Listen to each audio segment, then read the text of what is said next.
The White Parrot. Once upon a time in a city in Spain, a brother and sister lived with their father in a happy little home. They were especially proud of their inner courtyard, which was full of rare plants.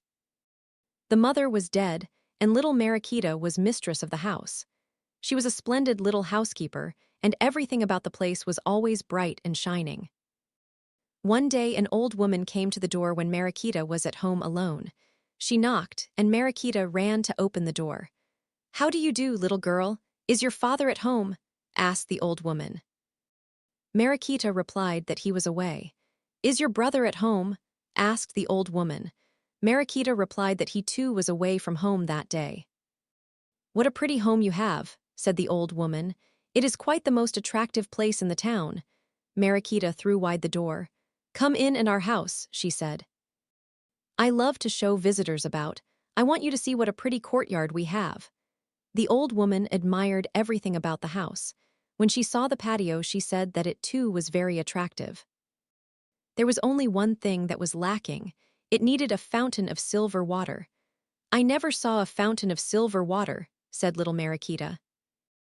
"I'd like to have one, but I don't know where I could get one." "That is easy," said the old woman. "All you have to do is to go to a certain place with a little jar, and bring home the jar full of water from the fountain you will find there. When you put it in the courtyard, it will instantly become a fountain of silver water. I'll tell you exactly where to go to get it." When Mariquita's father and brother came home, they found her crying. "What is the matter?" they asked in alarm. She was such a happy little maid that they were not in the habit of seeing tears upon her cheeks. "I want a fountain of silver water for our patio," cried Mariquita. "I'll never be happy again until I have one." "What nonsense!" cried her brother. "We do not need a fountain of silver water in our patio." "It is pretty enough as it is," said the father, shaking his head. "I know just where to go to get water to make one," cried Mariquita. "It is the easiest thing in the world to get it. I'll never be happy until I have it." She kept on crying until at last her brother decided to go in search of the water for her. He took a jar with him. When he had gone a long distance, he encountered a little old man, standing in the middle of the road. "Where are you going, my lad?" asked the little old man. "Who hates you so much as to send you into these parts?" "I am in search of a fountain of silver water for our patio at home," replied the boy. "An old woman told my sister about it, and now my sister will never be happy again until she has one." "There is great danger in getting this water," said the little old man thoughtfully. "You appear, however, to be a wise lad and perhaps will succeed. The fountain where you are going is guarded by a fierce lion. If he has his eyes closed, he can see you, but if his eyes are open wide, he is fast asleep. Wait carefully until you are sure his eyes are open. Then fill your jar with water and run away as fast as you can." The lad did exactly as the little old man told him and waited until the lion's eyes were wide open. Then he filled his water jar and hurried home with it as fast as possible. When he emptied the jar of water in the patio, at once it changed into a lovely little fountain of silver water. Mariquita clapped her hands in joy, and even her father admitted that it was a great ornament to the patio.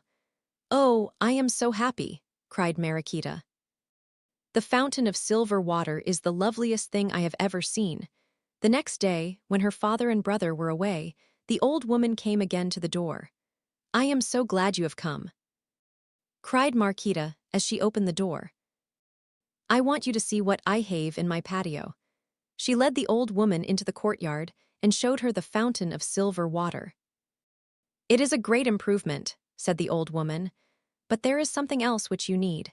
Now you should have a little tree with leaves of silver and nuts of gold growing beside the fountain." "Tell me where I can get one," cried Mariquita eagerly. "I never saw a tree with leaves of silver and nuts of gold." "It must be beautiful." When her father and brother came home that night, she told them about her visit from the old woman. There was no peace in the house until her brother had promised to start the next morning in search of the tree with leaves of silver and nuts of gold. He started early upon his journey, and after he had gone a long distance, he saw the same little old man standing in his path. He told the old man about this new quest. "Take a horse, my lad. You'll need one, and I have one here waiting. Follow the narrow path which leads up the mountain into the forest. After you have gone for some distance in the forest, you will see the tree you seek. It is guarded by a serpent, and when the serpent's head is hidden, it is asleep. Wait until it is asleep, and then break off a branch from the tree. Take it home and plant it in your courtyard, and you'll soon have a tree with silver leaves and nuts of gold. Just as your sister wishes." The boy mounted the horse and followed the directions which the little old man had given him. When the serpent's head was hidden, he broke off a branch from the tree and took it home. As soon as the branch was planted in the courtyard, it grew into a lovely little tree with leaves of silver and nuts of gold. "Oh, I am the happiest girl in the world," cried Mariquita when she saw it growing there beside the fountain of silver water. All went well for many days. Then the old woman came again and knocked at the door. "Come in and see what I have in my patio now," cried Mariquita, opening the door. The old woman went into the patio. "All you are lacking now is a white parrot," she said, as she looked about. When Mariquita's father and brother came home that night, they found Mariquita once more in tears. There was no peace in the house until her brother promised to get her a white parrot. When the lad had gone for some distance on his way, he again met the little old man. He told him about the white parrot which his sister had sent him to procure for her. "Perhaps you will be able to get this white parrot for your sister," said the little old man, "but it is a very dangerous undertaking. You will travel on and on until you come to a lovely garden, the most beautiful garden you have ever seen. You will see many wonderful birds flying about among the trees in the garden, but do not pay any attention to them. Wait a little, and you will see a white parrot, an exceedingly beautiful parrot, come and seat itself upon the round stone in the middle of the garden. It will turn slowly around, and after a while it will put its head under its wing and go to sleep. Wait until its head is under its wing, and it is sound asleep before you seize it. Otherwise you will be turned into stone."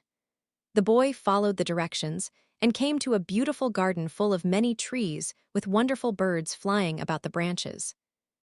He waited until a white parrot came flying down out of the treetops, alighting on the round stone in the center of the garden. It was the most beautiful bird he had ever seen, far lovelier than he had expected. The white parrot turned slowly round and round upon the stone, and finally it put its head under its wing. In his eagerness to obtain the beautiful bird, the lad forgot to be sufficiently cautious. He seized the bird a moment too soon and was turned into stone. Mariquita awaited her brother's return anxiously. As the days and weeks passed by and he did not come, her grief knew no bounds. "Some evil has befallen my brother," she cried over and over again. "It is all my fault. It was my foolish wish for a white parrot which sent him away from our happy home. Oh, why was I so foolish as to listen to the old woman?" At last Mariquita could endure her anxiety no longer, and she decided to go in search of her brother. As she went on her way, she encountered a little old man in her path. "Have you seen a lad pass by some weeks ago, a handsome lad with deep, dark eyes and waving dark hair upon his brow?" Mariquita asked eagerly. "I am sure you would remember him if once you saw him." The little old man replied that he knew her brother well. Then he told her of the dangers which attended the quest of the white parrot. "I know my brother has been turned into stone," cried Mariquita. "What shall I do? It was all my fault. It was I who sent him in search of the white parrot. Oh, why did I ever listen to the old woman who came to my door?" "Be careful that you do not meet the same fate as your brother," said the little old man. "Now that you have gone so far on the way, there is no turning back. All will be well if you do not try to seize the bird too soon." Mariquita journeyed on, and on until finally she came to the beautiful garden.